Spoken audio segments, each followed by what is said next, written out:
Hey everyone, welcome back to another episode of Bangs and Bruises. We are on episode 7, and today's episode is called Behind a Song. So this is going to be about the story about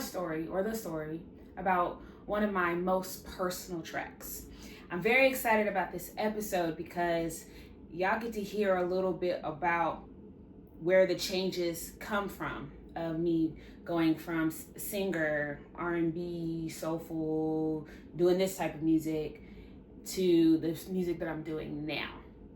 So I already touched on one of my most personal tracks in the last episode. So if you want to hear something, I did a trigger warning in that one, and I pretty much told this whole story behind that song, and called Depression. It was my song called Depression, and the story behind that song, you can go ahead and watch that one, because that one is probably my most personal song. So I'm going to use this episode to talk about the next song that is very personal to me. I have another personal song that I could talk about, but that's going to be for another day, another episode. That one's, the door is not ready to talk about. The door's not open to talk about that one quite yet. So I'm going to talk about my song that I've been recently been promoting very hard, which is Off With Their Heads.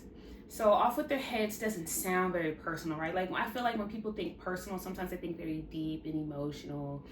That doesn't always have to be the case. Sometimes people can write a song to a hard ass beat and that shit go hard in the gym too, and don't realize, like, oh, they're talking about death, or they're talking about being cheated on, or they're talking about XYZ, blah, blah, blah, blah.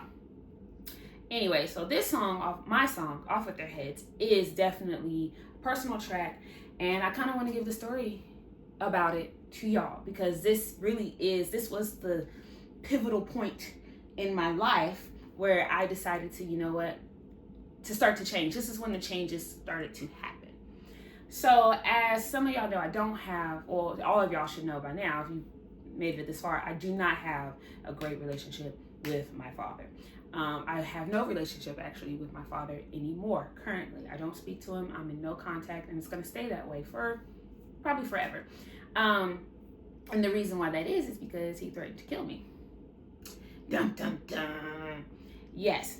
And that when I say that broke me in pieces, that shattered me to my core, I couldn't, I physically, mentally and physically couldn't handle it. My body went into shock.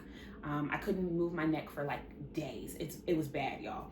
Anyways, and for months, for quite some time, I think this whole ordeal that was happening between that song, before that song got recorded, there was just so much going on. And to be honest with y'all, I remember in last episode I was saying how trauma, I don't know if I told y'all on here, but pretty much trauma and memory loss needs to be studied. So I suffer from quite a bit of, when it comes to memory loss, like the chronological order of everything that was happening at the time. But let's just say that happened, song happened. But obviously there was time in between, right, that was going on, me trying to heal, me trying to keep moving forward. I know I was really pushing to just continue to do my music, my Giving Pressure EP at the time, and so on and so forth. And after I finished my Giving Pressure EP and I finished recording some other songs, and I feel like everything had finally settled in, then Off With Their Heads came out. So mind you, this is 2 years, right, from the release of, a year between the release of Giving Pressure and then Off With Their Heads, but it's been about 2 years, I think, from the incident to me releasing Off With Their Heads. So, father threatened to kill me, right? He sent me a video, 3 minutes long, 5 minutes long, 3 to 5 minutes long, I can't remember. Again, memory loss. And pretty much threatening to kill me, saying, fuck you, fuck this, blah, blah, blah, blah. Maybe one day when I make it famous, I'll release the video. Anyways, pretty much going off on me because there was one of the songs that I was doing with him that I didn't necessarily want released because I didn't like the mix, and I felt like we could go a different direction with certain songs. As an artist, I just felt really strongly about what I felt more strongly about what I really wanted to do, and he wasn't listening, and he wasn't having it, or whatever, blah, blah, blah. Thought I was being disrespectful, thought I was doing this, and thought I was doing that. I even got to the point where I begged him to say, you know what, I just want you to be my father. I no longer want to have a manager-artist relationship with you. I just really want you to support me moving forward. He wasn't having it. So anyways, there you go. You got the video. Now, so you're like, okay, well, how does that correlate with Off With Their Heads? I'm sorry I'm rambling, but this is a lot, y'all. I'm really trying to give y'all the story.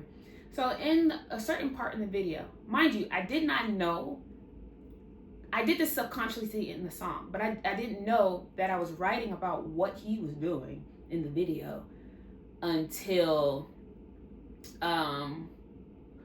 later, until I realized, like, oh shit, I actually kind of put that in a song. Anyways, so he has like one of my posters in the video of me. I was 11 years old at the time in this poster. And this is one of the first, it was a poster of one of the first CDs I've ever done that my father, you know, supported. And he has the thing, and he has a knife in his hand, and he's cutting off the head of my 11-year-old self in the poster. And yeah, and that's how Off With Their Heads came about. Pretty much. I'm laughing because it's not funny, but it's like, you know, it's not funny, but you know how, you know, we laugh through our trauma? That's me at this current moment. Anyways, he's slicing the head off with his knife of my 11-year-old self in the poster, screaming, "Fuck Jade Massentoff." And mind you, in this poster, it has my real name, like my actual name, not my married name, my name that was given to me at birth. He's cutting the head off, screaming, "Fuck Jade Massentoff, fuck Jade Massentoff." He's cutting the head off, and fuck you, da da da da. So he's, mind you, he threatened to kill me over the phone, but then he sent me this video. He sent it to my phone. So yes, he sent this to me, while he's also doing, like, I don't know, cocaine in the video, and you can see empty alcohol bottles in the video, and like, I'm watching this, right? And you're probably wondering, like, why did you sit and watch through that whole entire thing? Well, guys, what would you do? You know, I feel like we all figure, like, what would we do in that situation? But clearly I'm watching it, and I'm just like, wow. I'm in shock, really, is why I watched it all. I'm literally in shock. I'm stuck. And so that song comes from a place of me trying to take my power back. So you're probably like, okay, how does this correlate? This happening, right, broke me, destroyed me for quite a long time. And finally, I decided to be like, you know what? I'm not about to be scared. I'm not about to live in fear. You put me through hell and bullshit for years. I'm taking my power back. You took it from me for quite some time. Made me live in fear, scared, walking around looking over my shoulder. You know what I'm saying? Living in complete, utter fear of my own father, who claimed to love me and want to see me succeed and see me grow and be this great artist and be this and be that.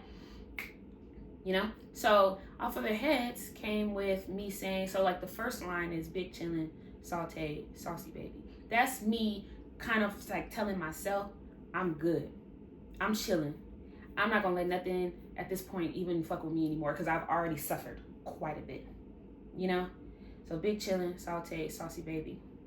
Massentoff, blue bonnet, that's Texas, baby. I'm representing Texas now. Fuck. So I'm born in Jersey, right? So I'm like, fuck that. Fuck Jersey. Because this Jersey life, this Jersey people, y'all really said fuck me. All family and everything like that. So I'm just like, it's not Jersey no more. I'm representing Texas. And I really kind of always represented Texas, but now this is me saying I'm Texas. I'm the blue bonnet flower. I'm Texas, baby. And then I say,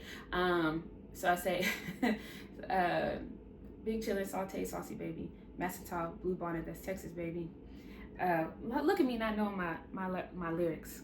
Throne room, queen status, throne room, crown heavy. Yes, y'all ain't waiting on me. Shit, I've been ready. So this is me saying, pretty much me already claiming back what's mine. Pretty much saying I'm a queen. I'm not letting you fuck with me no more. I'm chilling. I'm ready. Y'all, the world ain't waiting on me no more, because I've been ready. I've been ready for this now. And I feel like all that I went through and all that I suffered has brought me to this point. So witchy vibes on them no spell. So again, I'm telling y'all, which I told y'all in other episodes, like, Yeah, I claim people, can call it a witch, but witchy vibes is kind of what I say. So witchy vibes, I don't know, no spell. So I'm not like casting spells. I'm not over here like doing alchemy and all that other shit, right? Like I said in previous episodes. But you wanna dive in my wishing well. That's more of like just me talking my shit part. But there's quite a bit. You can really take that how you want to,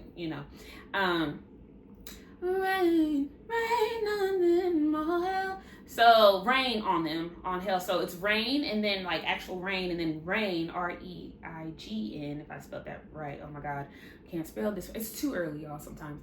Anyways, rain on them all hell. So like meaning I got power. I'm claiming dominion over this now. I'm the goddess swinging on them church bells. Yeah, I'm now claiming that I am all powerful. I am a goddess. Church bells. So the reason why I said church bells is because my father claims to be so holy and so godly and of God, and God blessed him and God did this, and I need to go to church and I'm this and I'm that, and he's doing God's work and blah blah blah blah blah. So that's pretty much saying, fuck your so-called holiness. I'm swinging on it now. And then it goes off with their heads. So that's me taking my power back. That's me taking back what you did in the video. That's me taking that back. And now it's mine. I'm claiming it. Yeah. So, and then if you go further into the lyrics, fold up, never that. Leader of the pack. Too close to the queen. Guards. Moving back. I'm sure y'all putting two and two together by now. Don't make me attack. Pull up in that all black. Like, you gotta hear the song. You have to hear the song. Now you're like, oh, okay, dress fit real tight, because the booty stay fit. That's me saying, like, so honestly, all of this, now that I'm thinking about it, all of this, like, makes sense because, like, I was called, my father used to say, like, if I gained too much weight, I was fat. I was actually very skinny. He was starving me, to be real with y'all. Starving me. When I was on the track, he wasn't really feeding me for real. And I was very thin, very small, and he would say little things to me that was like, okay, if I get past a certain weight, I'm fat. And he would say, you're getting fat. You don't want to get fat. Fat runs in our family. You don't want to get fat. Now I'm like, the booty stayed fat. So I guess really, even me talking about it, I'm like, wow, I really was subconsciously writing down. Because that song came to me like that. As soon as I heard the beat, shout out to D King Productions, my baby. As soon as I heard the beat, like, the song came to me. It invoked all of these feelings, and I just wrote it out. Sly Cooper, I'm a thief, baby. That is, people are like, what is Sly Cooper? If you don't, I played a lot of video games growing up. Sly Cooper is one of my all-time favorite video games of all time, and I loved Sly Cooper. He was a thief that stole from other thieves. And I love the concept, and it's like a cartoon. Anyways, you gotta play the game. It's an amazing game. Huge fan of Sly Cooper. I can't wait till they bring out the next freaking game. Anyway, so Sly Cooper, I'm a thief, baby. Taking back what's mine, baby. So that's what Sly Cooper does. Sly Cooper he steals from other thieves, and he also does a very good job of taking back what belongs to him. Anyways, Sly Cooper, I'm a thief, baby. Taking back what's mine, baby. Lingerie on them sheets, baby. Triple threat, that's me, baby. So I'm telling y'all, I'm lingerie on them sheets. I'm telling y'all, I'm a sexy motherfucker. And so I'm pretty much talking my shit. Triple threat, that's me, because I am singer, actress, dancer. I do a lot of things. I'm more than a triple threat, to be for real, but I'm definitely a triple threat. Don't know what to do with this. The master's coming because I'm true to this. A massacre because I never miss. A massacre, I'm gonna kill this shit. Yeah. So if you really go into the lyrics, knowing that story, and then you're listening to the song, it all makes sense. So yeah, that is the story behind one of my most personal tracks. I'm sorry I've rambled on quite early in the beginning, but I had to get my thoughts out. And y'all kind of needed to understand how I'm feeling and where I'm at in my head. You know what I'm saying? Because it all is crazy, right? It's just like, that's fucking crazy. And now it's like, oh, that's why. That's why. And so the next songs that I'm gonna be doing and producing, with D King Productions, it's gonna be about, it's a story, it's a character development. We're working literally on a character. I'm the character, and we're working on developing her and what she sounds like, what she looks like, what she walk like, what she talk like. She has such a story that she needs to tell, but at this moment she's in her villain era, and people are asking me, like, they're not asking me, but I don't think they are there yet when it comes to this song, but I also feel like, okay, if they knew the story behind the song, then maybe they would get it. So again, this shirt was very fitting. The song is very feral. And I think that I'm a very feral woman in general. You can't tame none of this. I feel like people have tried. It doesn't work. Even my own husband is like, oh yeah, I can't tame that. So yeah. Anyways, I've been rambling. I've been talking. But just FYI, I'm probably like concerned for my safety and everything like that. I don't speak to my father anymore, so there is no contact and will be no contact. Because if you want to, act like adult, we're going to act like adults, excuse me, and, let's act like adults, So, anyways, and there's more behind the story, obviously, like way more, but I just kind of wanted to give y'all the story behind the reason why I wrote the song, the meat and the cheese. There's like a whole ordeal that happened in between court, having to go into court and stuff like that, and what are those called? Protective orders and stuff like that. But I will go over that in another episode, another time, another whatever. And then I'll go deeper into that if y'all really want to know like more of the story behind it. But as of right now, I just wanted y'all to know what was really happening and why I wrote the song. And honestly, I didn't even know I was writing about that until I recorded it and sat down with it. And I was like, oh shit. So music just comes, it came. The universe gave it to me. Anyways, we're at the end of the episode. Y'all know how I do. I reshuffle the cards, pull out my deck. Witchy vibes. And I am going to pull a card off the top of the deck. I normally go off of how I feel, but lately I just like, you know what? That one wanted to pop out. We're just going to go right off the top of the deck. And we're going to read. And what happens from the cards is what happens. So let's do it. 7 of Pentacles. Green. 7. Oh, and this is what, episode 7? Yeah, okay, let's see. 7 of Pentacles. What does that mean? Normally when I see green cards, pentacle cards, I think work. Oh my God. What work do I have to do now? But we'll see what it is. Frustration. Okay, you need to cope with frustration. If hard work has not paid off as planned, remember that expectations are almost always unreasonable. There are no guarantees. Be grateful, focus on the present, and do what you can with what you have. So I need to count my blessings, focus on the present moment. More hard work is needed before you see results. And that's fine. I understand that. I know I'm going to work my ass off to get where I need to go. But again, that might not be for me. That might be for one of y'all. I'm just in, who knows? That might not be for me. Again, I just pick it off the top of the deck. I'm not going off of a feeling here. But the cards always have a message. Anyways, that was interesting. I hope that brought some light to one of my most personal tracks off with their heads. Again, if you wanted to hear about my other personal track, Depression, that's in the last episode 6. And I have another personal track, but I'm not going to talk about that one. Not yet. That door hasn't been opened yet, so I'm not going to talk about that yet. But yeah, that's it, y'all. I mean, I'm so excited that I'm letting this out and letting people know, because I'm just tired of hiding. I'm tired of, lying. Not really lying, just hiding in the shadows and protecting other people's images and protecting other people's, whatever, for the sake of my own. And I'm not doing that no more. So anyways, thank y'all so much for watching Bangs and Bruises, episode 7. Look at me, I'm so goofy. So I'm gonna pick one of those and put it on the thumbnail. And yeah, I hope to see y'all back again on, what today is, Monday? On Wednesday for my next episode. I don't know what it's about. I just go to the prompt and I just go right off the top of my dome, y'all. I'm just doing it.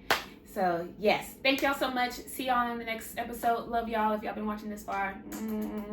Be safe out there. Bye.